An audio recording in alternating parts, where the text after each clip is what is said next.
দর্শক, আপনারা দেখছেন এসবিটিভি সন্ধ্যার সংবাদ। সঙ্গে আছে আমি বিএম এরশাদ। শুরুতেই গণস্বাস্থ্য হোমিও সংবাদ শিরোনাম।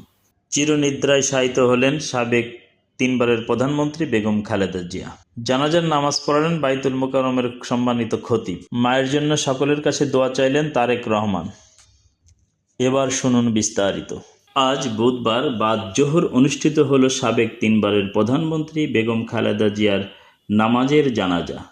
লক্ষ মানুষের উপচে পড়া ভিড় ছিল সংসদ ভবনের দক্ষিণ প্লাজা, মানিক মিয়া এভিনিউ, বিজয় সরণি, রোকেয়া সরণি সহ আশপাশের এলাকা জুড়ে। নামাজে জানাজা পড়ালেন বাইতুল মোকাররমের সম্মানিত খতিব আল্লামা মুফতি আব্দুল মালেক।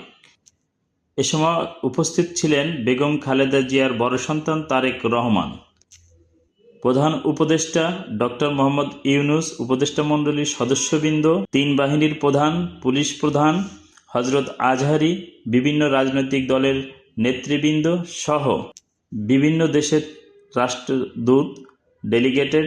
জানাজা শেষে জনগণের বাঁধ ভাঙা জোয়ারে নিরাপত্তা দিতে হিমশিম খেতে হয়েছে নিরাপত্তা রক্ষী বাহিনীর কর্মীদেরকে। এ সময় পুলিশ সহ আর্মিকে মৃদু লাঠিচার্জ করতে দেখা যায়।